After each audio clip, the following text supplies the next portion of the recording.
Hey everyone, welcome to this very special episode of the Woman Angler and Adventurer podcast. I can't believe it, but we're at episode number 200 and it's been an absolutely amazing ride. Wanted to do a special episode this week. Both video and the normal audio version of this will be going out. So, whichever way you're watching or listening, really appreciate you. Appreciate all your support. Like I say, it's been an amazing ride. So couple quick housekeeping things before we get into introducing you to my very special guest this week is number one, I'm in the Lance Truck Camper Mobile Podcast Studio. We're getting ready to hit the road. We're heading down to Alabama to Lake Logan Martin to fish the Lady Bass Anglers Association Women's Pro Bass Tour Classic this week. Later this week, we'll start practice fishing. So we've got the truck camper with us, going to be down there all week doing the practice fishing. And then the tournament's 3 days, Thursday, Friday, Saturday. Absolutely cannot wait. Very excited to be back in the Lance Truck Camper Mobile Podcast Studio. Hopefully, I find some time while we're down there to do some interviews with some ladies while we're on the road. So, looking forward to that. And then also, if you haven't seen, if you've been following the show for a while, you may remember that back in 2019, the Woman Angler and Adventure podcast won for the best outdoor podcast via the Outdoor Media Summit.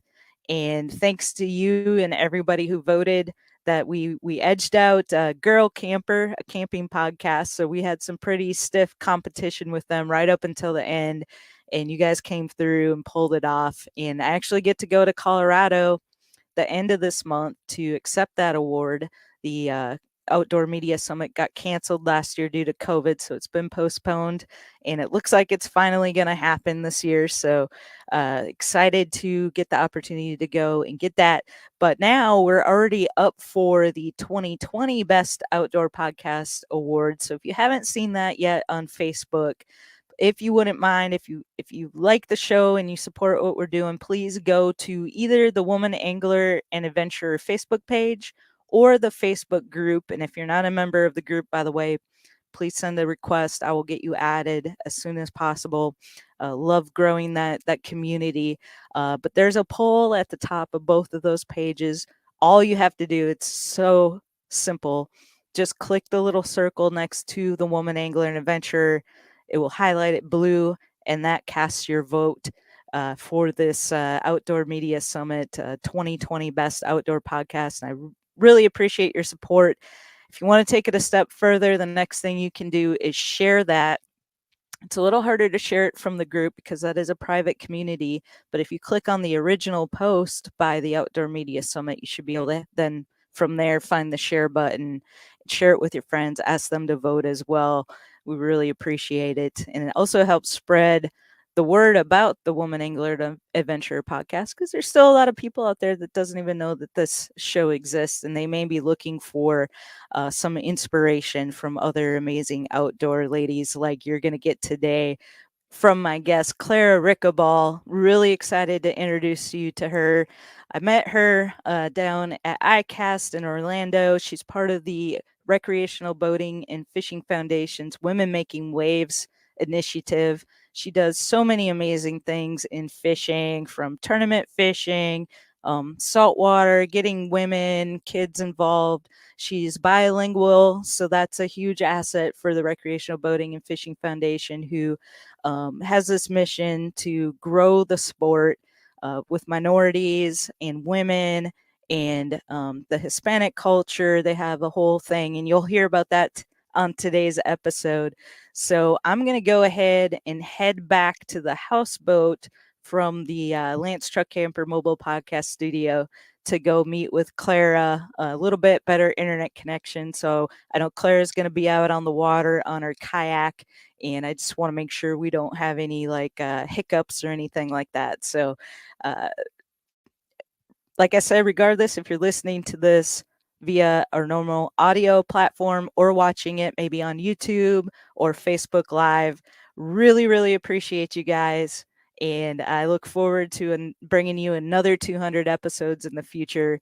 We'll keep this thing going just as long as you want this content. So thanks again. Enjoy. All right. Well, Clara Ricabal, hopefully I said your last name right. You did.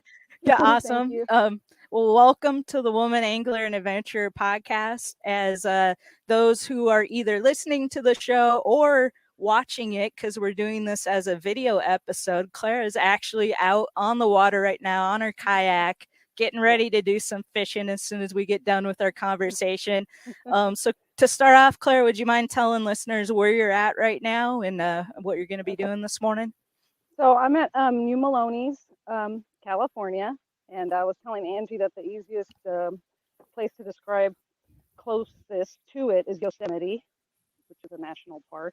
Mm-hmm. So it's about maybe like 150 miles from the Bay Area, or from my house, it's about 140. I live in the Santa Cruz Mountains, which is like 75 miles away from San Francisco, if anybody wants to come and take a tour. Yeah. So did you have to get up pretty early this morning? No, actually, so my boyfriend's family lives here. Oh, in this city. Yeah. Perfect.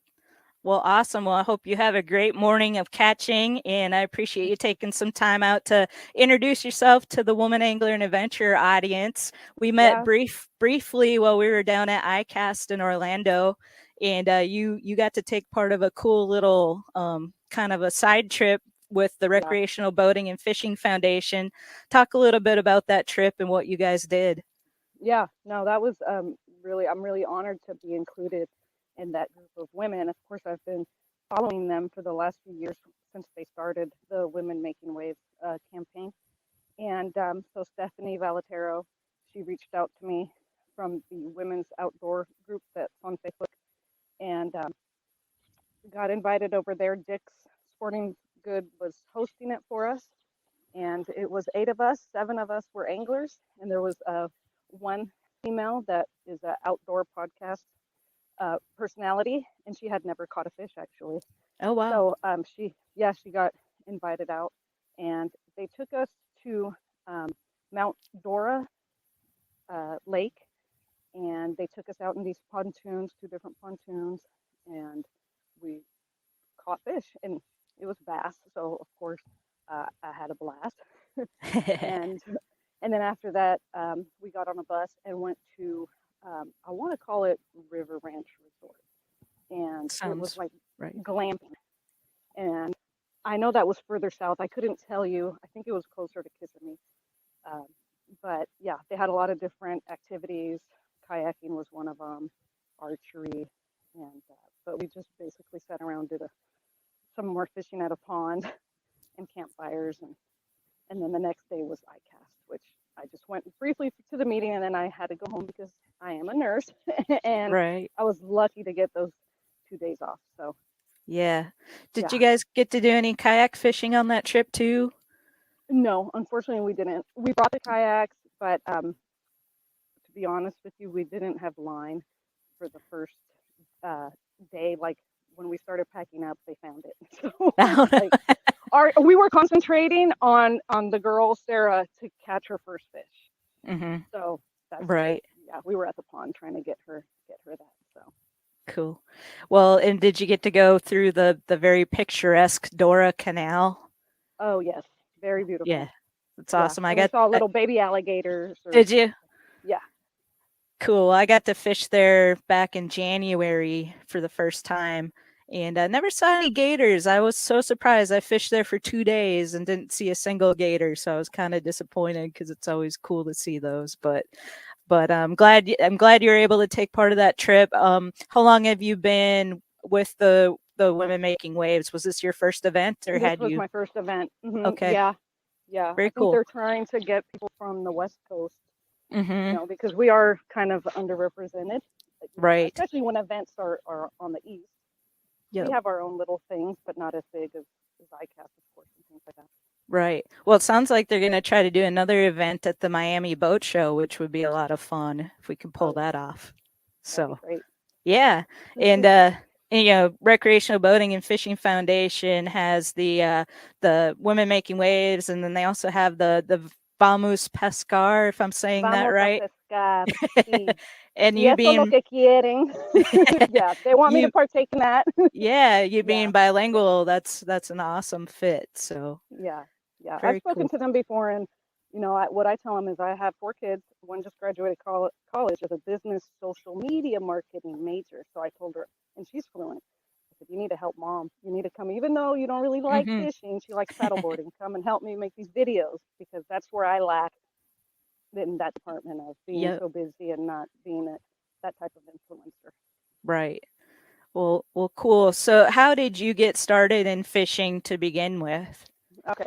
So out here, our big electric company, if you've ever heard it in the news, it's called PG&E, Pacific Gas and Electric, and they made man-made lakes back in like the 20s and 30s um, for hydroelectricity, whatever it's called, I forget. But anyways, they made company cabins that only the employees can stay. And these are throughout Northern California mostly, closer to the Sierras where there's a lot of trout fishing and just beautiful scenery. And so my parents are from Cuba and we don't have that much money, but so that would be our summer trip, would be going to these company cabins and fishing. They would stock the lakes and some of them were just wild. But Mm-hmm. so basically it was every summer and any little break that we could get, we'd go up and then in the Bay Area, my dad would take me to the piers in the San Francisco Bay Area. So we would do Okay. some salt water, but just from the piers. My dad didn't own a boat or anything like that, so Mm-hmm. just a bank fisher girl growing up Yeah, and with power bait. you're multi-species angler, which is cool. I am too, but I do fish bass tournaments. I saw recently you just fished a pretty big bass tournament. First time as a boater, first time solo. What was that experience like?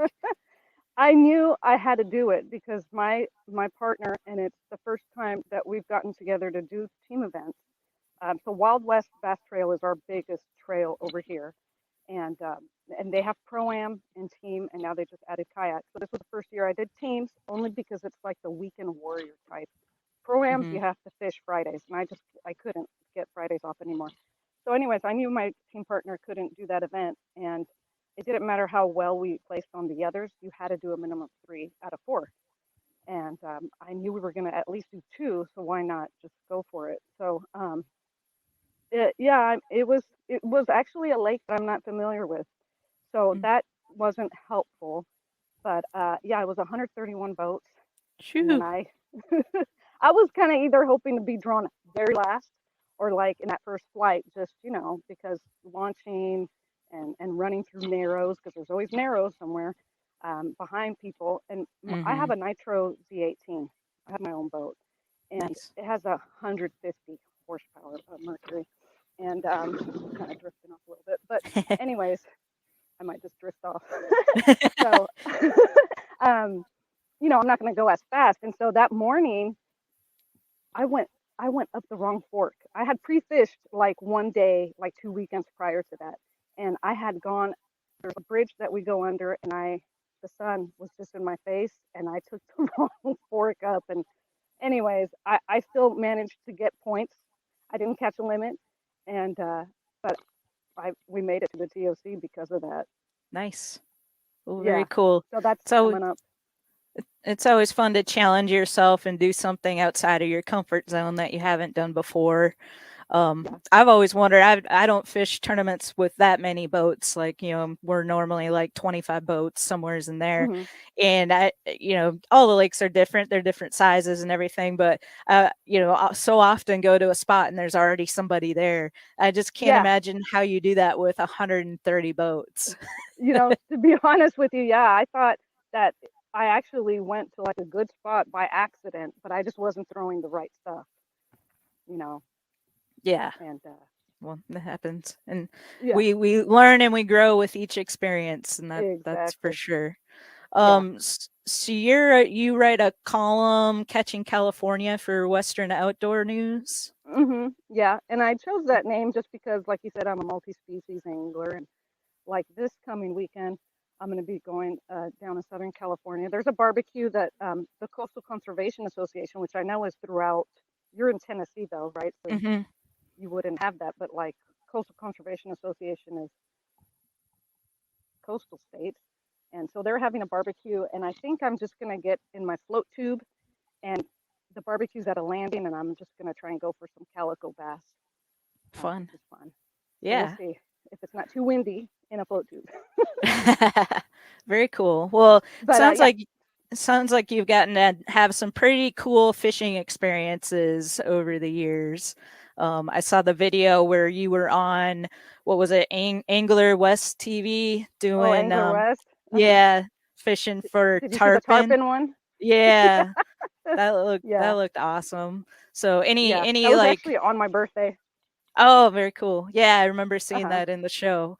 Uh-huh. Any like big trips or memories like that really stand out to you from over the Well, past yeah. years?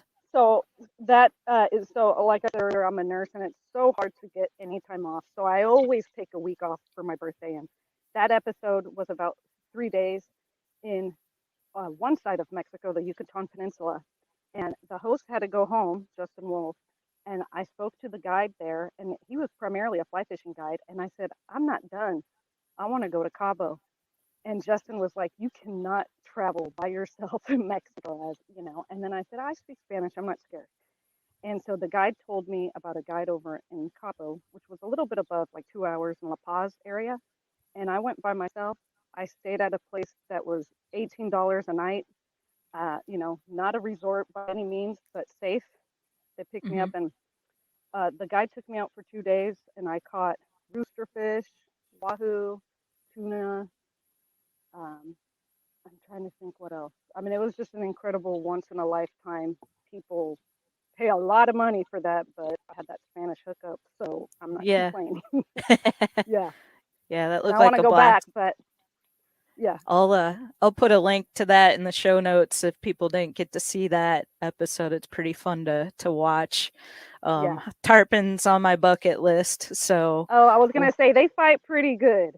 it looked I like thought I was it. going to lose that for a few times. It's pretty Yeah. incredible. Their mouth is strong. Yeah, they said you have to set the hook pretty hard to make sure you get Yeah. it in there because it's so tough. It is So tough. Yeah. Yeah. awesome. Well, and then I think I saw you got the fish Lake El Salto at one point. Oh, Is it? no, Or no, that no, was I something haven't. else. I haven't. Yeah, I did get like a big. What a lot of people remember is that I had an unofficial world record Ah. spotted bass. And I don't know if you saw that, and that's what kind of alerted. Ronnie Green was another show, Oh a fishing yeah, story that I maybe was that's what I on. was thinking of. Oh, okay, yeah. So that was Toho that I was with Hmm. Ronnie, and that was November of last year, and that was Okay. really nice. He just reached out to me out of the blue, thanks to Instagram, you know. Yeah. And So I've been that's a fortunate. great show Oh, he's too. such a So yeah, yeah. he's a good guy. Yeah, I like all the stories that are there, and I like that it's just ordinary people. I'm like, I'm one of the ordinary people.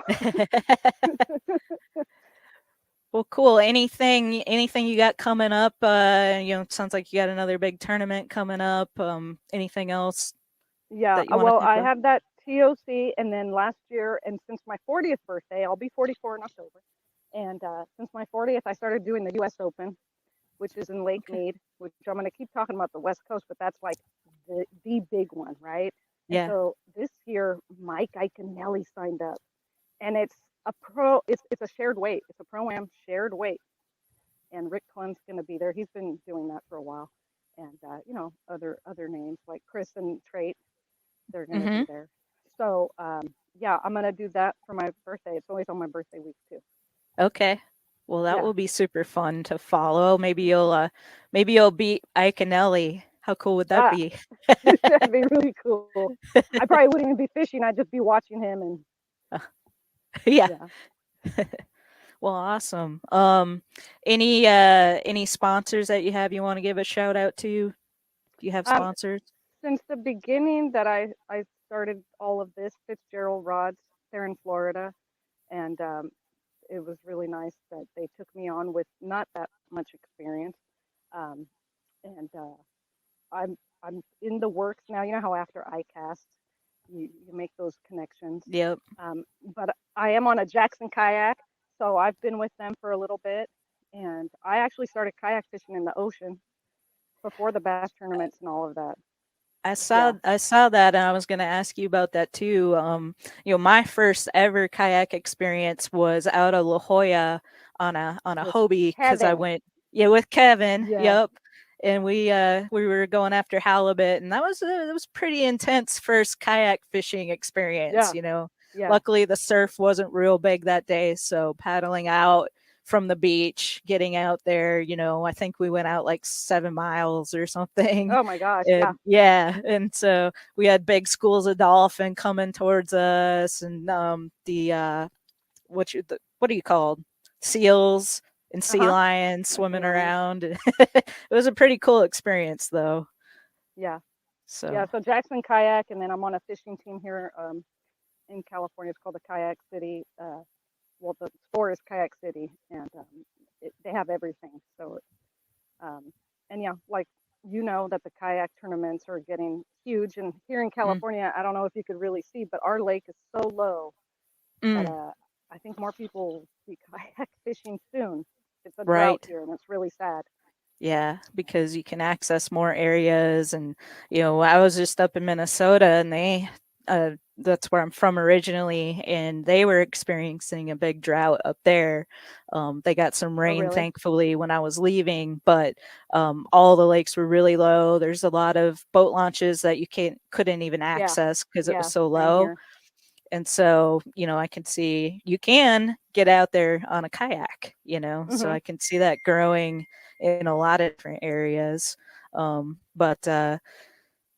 Yeah, so anything else you want to share before we sign off? I hope you'll get the time off. If we have that Miami event, that would be Oh really yeah. Do you cool. know what time it would be of later this year? I You know know, I, Ibex is coming. it's in January at some Oh, point. January. Okay. I Yeah. Well, think that's the a good time to end. go to Florida. Yeah, So it's it's not so the muggy. I'll already be down there, thankfully, so Oh, okay, that good. shouldn't be a problem. With my job, I'm lucky enough to be able to get to spend 2-3 months down in Florida over the winter time, which is Perfect. perfect, and get to do Yeah. some inshore fishing, some surf fishing, which surf fishing isn't that great that time of year, from what I Uh-huh. understand. But I want to do a little more freshwater fishing down there this year than I did last year. So I Yeah. still haven't really had much success freshwater fishing, except for when I got to go out on the Disney chain. Yeah. And then Debbie Hansen and Gabriella McGrath and I did the little kayak trip on a lake, That and looked like fun. it was a blast. Yeah, we Yeah. had a good Yeah. time. Hope to get together with Debbie again when I'm down there. And Yeah. do you know Crazy Alberto? Oh yeah. Yeah, Yeah. because I know you like you're with St. Croix, right? Yep. Yep. Rods. Yeah. Yeah. I love. I'm So his friend on Facebook, and I love he catches monsters, and he makes it look monsters. easy. I Yeah. know. He knows what he's doing. So I hope Yeah. to maybe work it out. He's really busy that time of year, but hopefully I can get together and do a little fishing with him while I'm down there, That'd be which would fun. be fun. Have you caught peacock bass since you mentioned freshwater? I still have not caught a peacock bass. I tried a little Okay. bit last year, or I guess earlier this year. It was like in January, February, and it was like must have been like pre-spawn. They just weren't really interested in Mm-hmm. what I was throwing. I could see them. They just weren't paying me no attention. So, Uh, but yeah, Shiners. yep. That's what we were throwing. Yeah. That's what I was using, and they just were Yeah. like, not interested. Uh-huh. So maybe I'll hit them a little bit earlier this time, and Yeah. not wait so late. But that would be fun. And Miami is a great place to do that too. Oh yeah. Oh yeah. I So, went the first time I went to ICAST. I took the 3 days off after. I drove down to Okeechobee and I fished there, and then I went to Lake Ida for the peacock bass, and then I drove up to Yankeetown for hmm flat fishing. 2 days in okay. a row, just zipping around, and that's what I like to do. I just like to go and figure it out. Yep. You know, Did you have a guide take any of those emotion. times, or just Oh yeah, figuring out? I had Yeah.